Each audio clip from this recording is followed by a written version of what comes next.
In this exercise we are supposed to plot two different waves, d1 and d2, and also their sum as a function of time. So d1 is a times sine kx minus omega t, and in fact we are supposed to plot at location x equals 0. So this term disappears and we get amplitude times sine minus omega t.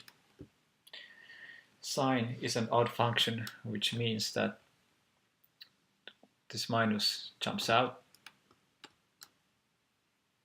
and we get minus a sine omega t. What about d2? d2 is just times sine kx plus omega t. Also the x goes away because x equals 0, and we have a times sine of omega t. From omega we can calculate the period. Omega is 2 pi f, or f equals omega over 2 pi, and the period is the inverse of frequency, so we get period 2 pi over omega. This is 2 pi, and omega is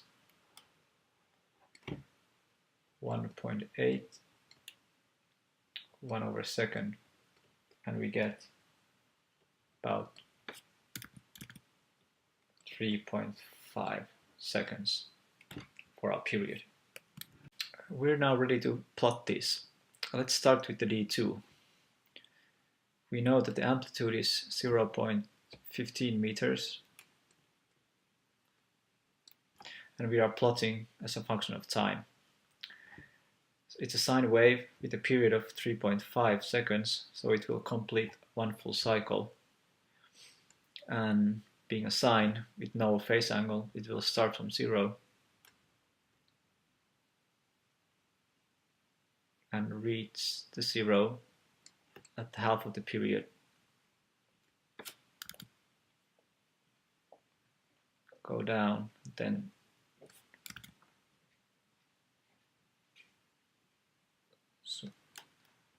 swing back up again. Let's try them one more time, so it looks more like sinusoidal. Well, it wasn't much better. Anyway, so this was d1. Oh, d2. What about the d1? It's the negative of d2. So it's exactly the mirror .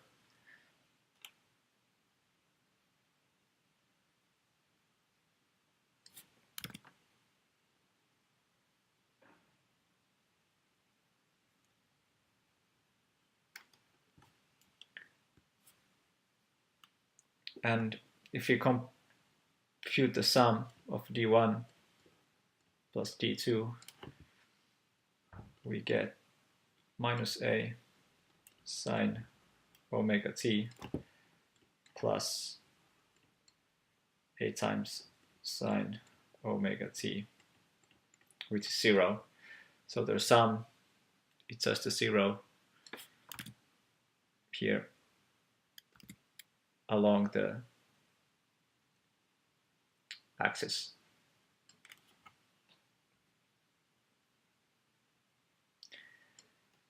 So this is a great example of destructive interference.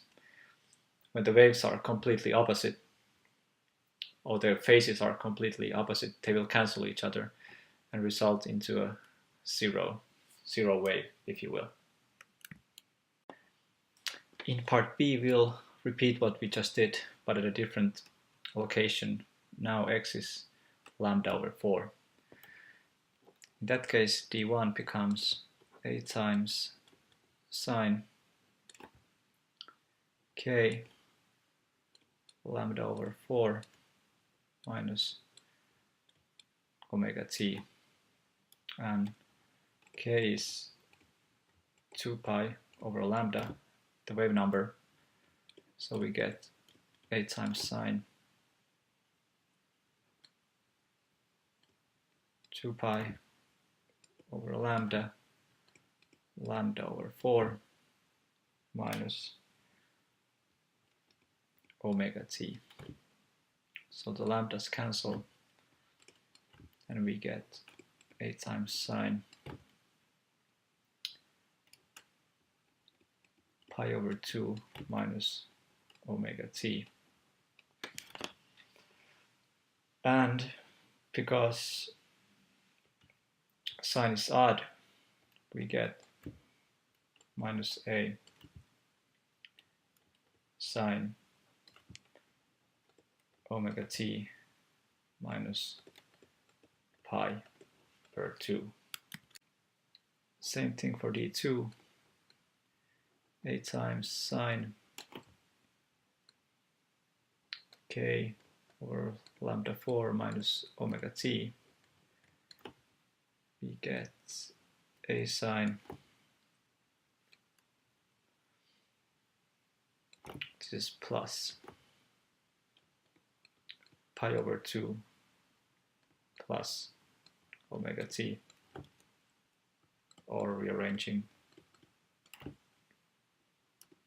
omega t plus pi over 2. First, let's plot the d1. So from here we know that this is a sine wave that has been shifted to right by pi over 2. The minus sign here means that it's shifted to the right. So a sine wave that has been shifted to the right means that the zero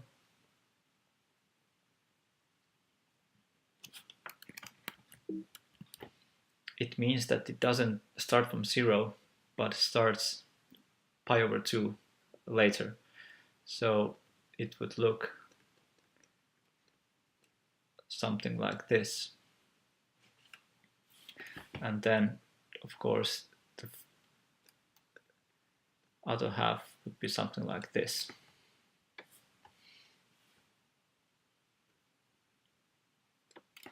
More like that.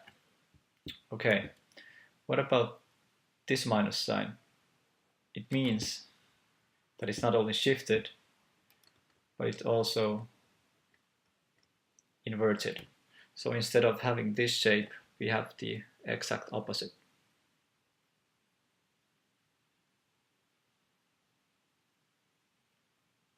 Like this. We can even complete the wave if you like.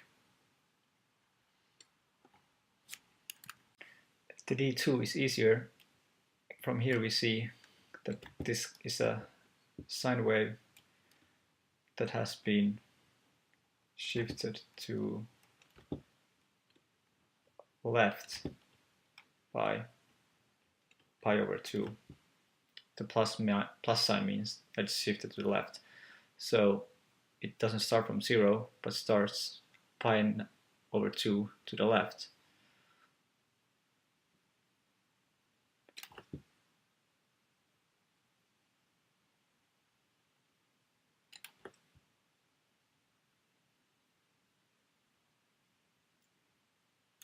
Something like this. If we remove this part, this makes it clear that these two waves are in fact the same.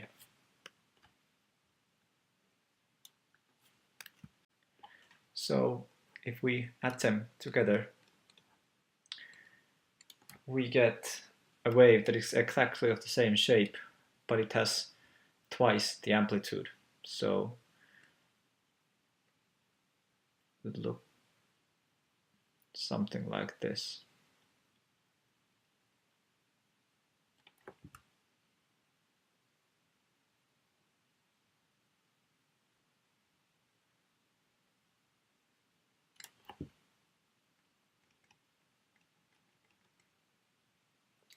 And this is a great example of constructive interference.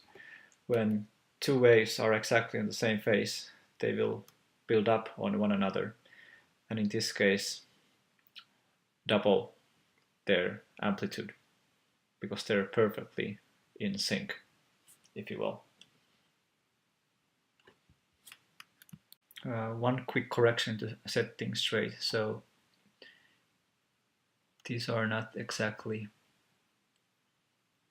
pi's or multiples of half pi.